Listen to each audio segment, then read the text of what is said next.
Eita, cara quer saber? Cara quer saber é muito bom, ó, é bom demais. Eu vou de novo. Oi, pessoal, eu sou Cristiane, professora de literatura. Vamos falar hoje de José de Alencar. Pois bem, o Alencar, ao lado do Machado de Assis, é um dos nossos grandes romancistas, dos nossos grandes narradores, escritores, né? Então, assim, diríamos que se compararmos, né, com o Machado, o Alencar, além de ser, né, de uma geração anterior, do romantismo, ele teve um papel político muito explícito, né? Porque, assim, o Alencar era de Ceará, né, filho de um presidente da província do Ceará, teve pretensões para o Senado também. Ele sempre teve uma visão política muito aguçada. E, em termos da literatura, né, o Alencar é o grande romancista do romantismo, ou seja, é o grande escritor de romances do romantismo. E quem não lembra, vale a pena destacar que o Alencar, ele é um escritor, né, multifacetado. Ele vai, né, participar de uma produção de um romance indianista, lá com o Iracema, o Birajara e o Guarani. Então, tem essa participação muito política, porque os romances indianistas do Alencar são para propagar esse caráter eminentemente nacional, né? Até irreal, porque o Peri e a Iracema são tipo fora do comum, mas ele explicita isso para mostrar como que o brasileiro é um ser fora de série. Também vai ter uma fase regionalista. Também tem que ter em conta em relação a isso que essa fase regionalista também é política, porque se o indianismo ele marca o que é o coração do brasileiro, o centro, né? Diremos que o regionalismo está marcando as fronteiras do Brasil. Então ele vai escrever o sertanejo, tio, o gaúcho, para marcar, meio que para tentar controlar e definir não somente o que é a alma brasileira, mas também definir os territórios. Ele também tem essa fase regionalista. O problema, pessoal, é que nessa fase é altamente ficcional, porque o cara nunca foi para o gaúcho, né, Rio Grande do Sul, nunca foi. Pois bem, mas assim, pessoal, pessoalmente, né, eu considero que a fase, né, mais acabada, mais complexa, mais bem feita do Alencar, que ele se mostrou como um grande romancista, foi justamente na fase urbana.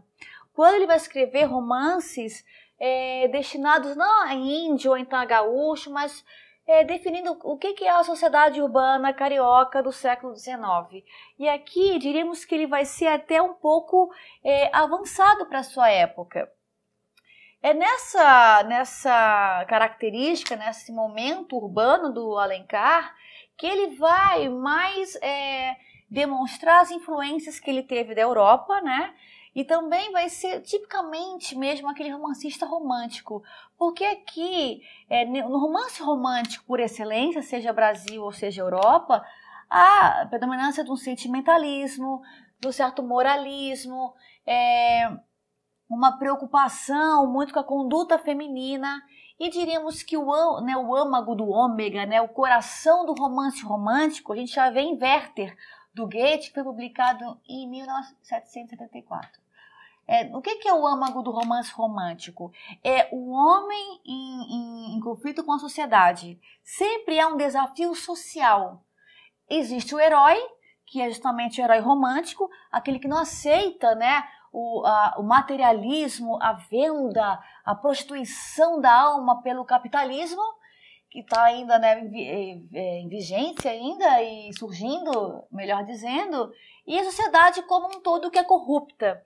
Então, acaba que o romance romântico há uma certa denúncia, porque assim, o romance romântico ele é filho da Revolução Francesa, né? Então, a Revolução Francesa veio com ideais que não deram certo. E o homem no século XVIII e XIX se vê perdido numa cidade cheia de corrupção. Então, o romance romântico na Europa está tentando mostrar um conflito social entre o homem e a sociedade. E na fase, né, urbana do Alencar, a gente vê isso com mais propriedade. E o mais interessante também é que assim, O Alencar, ele tem 3 grandes romances urbanos, que é Lucila, Diva e Senhora. O que eles têm em comum, pessoal? Eles têm um subtítulo em comum, que é perfil de mulher. Lucila, perfil de mulher. Senhora, perfil de mulher. Diva, perfil de mulher.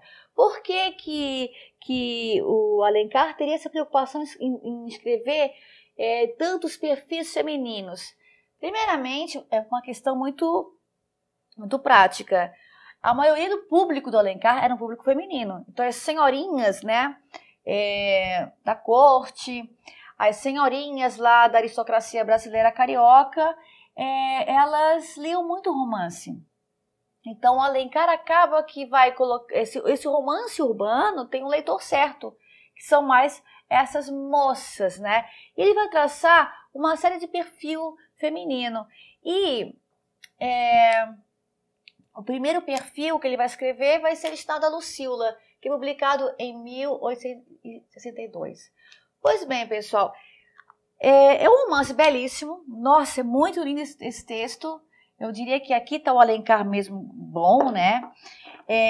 Vai falar sobre uma cortesã. E é uma novidade, né, no Brasil, né, mas na Europa já antes, porque o romantismo vai trazer também como heroína não somente a Virgem Pálida, vai ter a Virgem Pálida, mas o extremo oposto da heroína vai ser a prostituta, a cortesã. Porque, claro, se eu estou dizendo para vocês que o romantismo entra em confronto com a sociedade, mostrando que os heróis lutam contra o óbvio, né, contra o mais fácil, diríamos que a prostituta é vista pelos românticos como uma figura altamente heróica, porque mártir. Muitas meninas vão ter que se prostituir para poder alimentar os irmãos, para poder comer. Então, aquela menina que vem da cidade, uma coisa muito comum, pessoal, e realmente histórica, né, real, verídica, é que a febre, né, ela matava muita gente na Europa e no Brasil. E muitas meninas se viram órfãs muito cedo. Então, como não tinha quem cuidasse, elas tiveram que se prostituir muito cedo. É uma coisa histórica mesmo.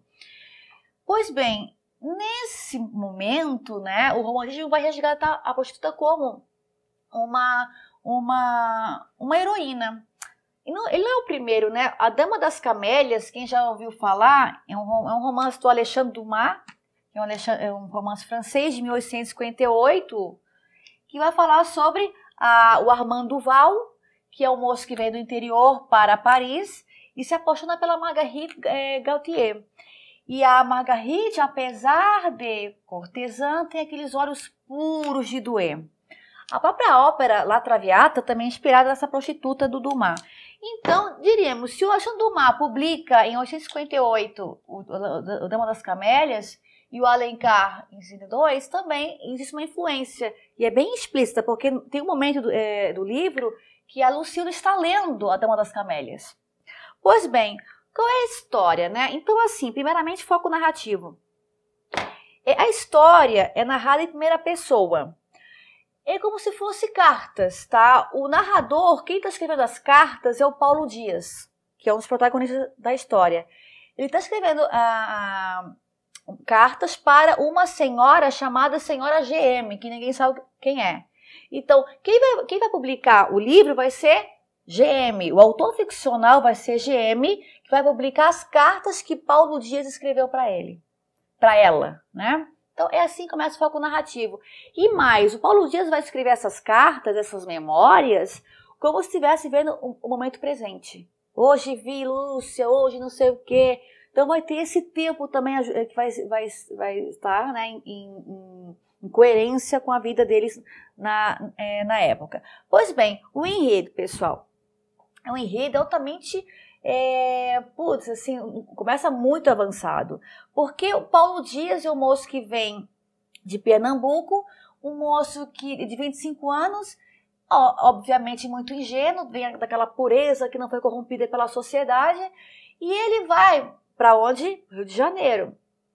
E ele, não se sabe se ele se formou em Direito, se terminou os estudos, sabe-se que ele estudava Direito quando veio para o Rio de Janeiro.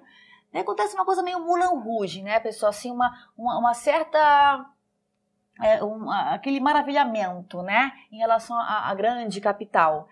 E aqui ele vai encontrar o senhor Sá, o doutor Sá, que é o seu amigo de infância.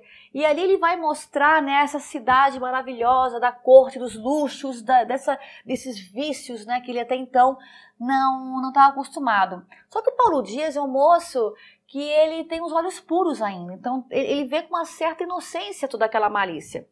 Então ele chega lá um dia antes, né, de uma festa, da Festa da Glória. Um dia antes ele tá na cidade e vê uma moça belíssima, mas muito bela, que ele meio que vê a Virgem Maria. E ela tá num carro de cavalo, um coche lá, e numa carruagem muito chique, e ela deixa cair um leque, uma coisa meio Cinderela, né? Ele vai lá, pega o leque, aquela coisa toda, e no dia seguinte há uma festa lá da Glória, da Nossa Senhora da Glória. E o senhor Sá tá lá e encontra, né, a Lucila, essa mulher misteriosa até então. E engraçado que é assim, né, quando o Paulo Dias encontra essa mulher, é a mulher mais linda do Rio de Janeiro. Muito bem vestida, muito luxuosa. Então ele viu a própria Virgem mesmo. E vê nela, ele se encanta não só pela beleza dela, como pela pureza dos olhos dela. Uma coisa de louco. E o senhor Sá fala para ele: nossa, tu tá encantado com ela? Pois bem, essa aí é uma cortesã. Diríamos que é a companheira mais alegre por uma noite, quem sabe por algumas extravagâncias durante alguns dias. Ou seja, aqui o Paulo Dias vai descobrir que a Lucila é uma cortesã, uma prostituta. Passa-se um mês e ele vai lá, né, na casa onde a Lucila trabalha e vai possuí-la. Só que, assim, pessoal, ele, por mais que ela seja uma cortesã, exala dela pureza. É uma coisa impressionante no romantismo. As prostitutas, elas são corrompidas por fora, mas não por dentro. Então, a Lucila exala dela uma pureza, uma inocência que o encanta. Entretanto, é uma relação muito complicada, porque a Lucila, ela se mostra muitas vezes pura, muitas vezes angélica, mas muitas vezes infernal. Então, ao mesmo tempo que ela tinha essa posição muito delicada, muito frágil, muitas vezes assim muito pueril, tinha dias que ela estava uma fera, muito sensual, muito depravada, muito, sabe, muito sexy, assim. E o Paulo Dias tinha um certo problema em lidar com essas duas Lucilas, porque eram duas mulheres. Diríamos que a Lucila era meio bipolar. Tem dia que ela estava bem quietinha, tem dia que ela estava assim, um furacão, dando para todo mundo. Então, isso, claro que ocasionava um problema. E os dois, né, o romance romântico, foi um amor à primeira vista. Assim, se apaixonaram, mas tinha que lidar com esse problema. E a Lucila, às vezes, dizia para ele: eu sou uma mulher de sucesso. Eu tenho dinheiro, eu tenho sucesso financeiro, você é um Zé Ruela. Então, ela muitas vezes tinha essa posição de importância, né? E às vezes ela dizia: oh, você é meu amorzinho, você é meu homem, você é meu dono. Então, ele tinha que lidar com as duas Lucilas. Tem uma cena que é antológica do livro, que ela tá meio brigada ela tá ofendida com Paulo, que é a cena justamente em que ela vai fazer cenas. Ela tá na casa lá do Sá e ela sobe numa mesa, ela vai fazer posições eróticas, imitando algumas pinturas altamente depravadas. Então, uma cena muito famosa, tanto que o Machado de Assis vai repetir em Memórias Póstumas Brás Cubas. A Marcela, em Memórias Póstumas, vai refazer essa cena. Então, ela tá sobre a mesa, nua, fazendo cenas altamente depravadas. Gente, isso, olha o ano que foi publicado esse livro. Um autor brasileiro, numa sociedade altamente careta, ele foi muito corajoso. Então, essa era a Lucila muito pra frentex, né, como diriam. E o Paulo ficou enlouquecido, e ela depois se arrepende: oh, meu amado, desculpa. Então, tem esse primeiro momento do texto, é uma dualidade entre essas duas Lucilas. Tá?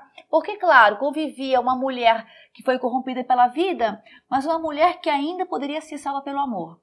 Pois bem, mas o Paulo Dias não entende por que ela é tão assim, tão dupla, né, tão ambígua, então ela vai revelar a verdade. Aí começa a história triste, né?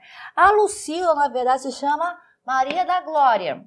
A Maria da Glória, ela é filha de uma família cuja mãe, a maioria dos irmãos, morreram de febre.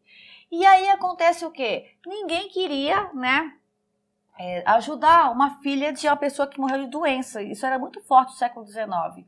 O pai dela também some, e aí a Maria da Glória, ela tem que se prostituir. Na verdade, não é nem se prostituir, ela vai se envolver com um velho, safado, tarado, que é o Couto.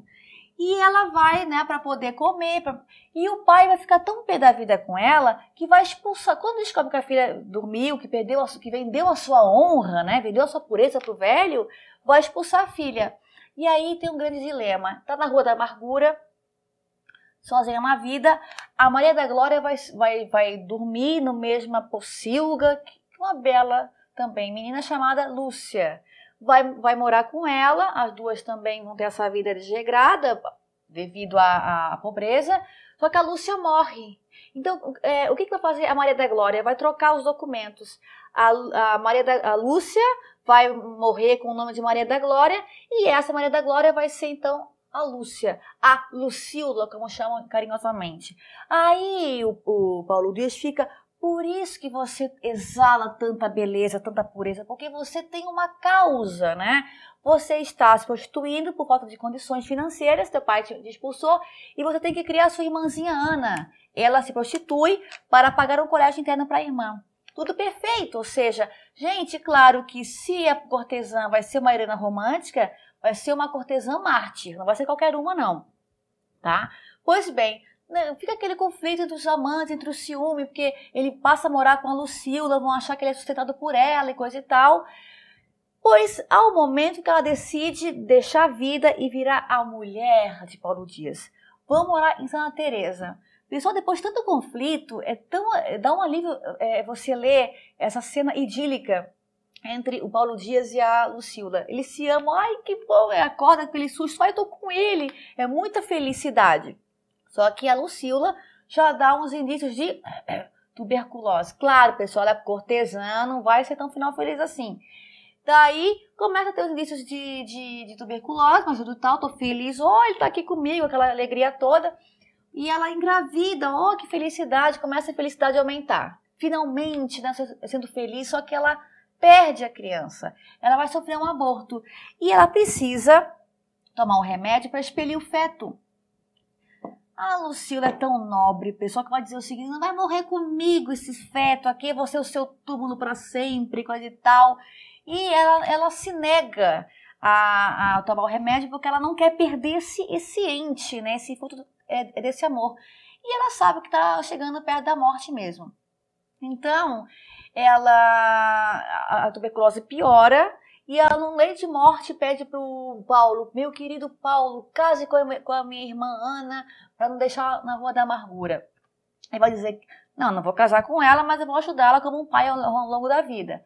E assim, pessoal, vai fechar a história da Lucíula. Por que ela não vai ter final feliz? Porque, pessoal, o romantismo, ele vai ter dois fins, ou o amor ou a morte. O amor salva e a morte purifica. No caso de uma cortesã, até por uma questão moral, a cortesã não teria um final feliz. O amor não a salvaria, porque o pecado já entrou dentro dela. Então, para o escritor romântico, tanto aqui da Uma das Camélias, né, no romance francês, como Lucíula, o romance brasileiro, vai ser a morte que vai purificar a heroína. Porque assim, ela meio que houve um ajuste de contas dela com a sociedade, com Deus, com a moral e coisa e tal.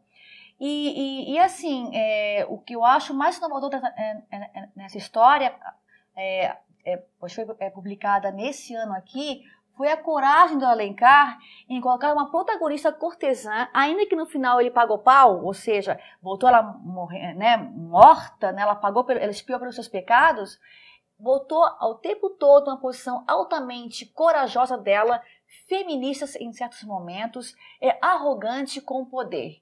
Então diríamos que o Alencar, apesar de ter essa fase careta, keynesista e regionalista, no final ele teve também essa fase altamente moderna em colocar a mulher na posição de poder.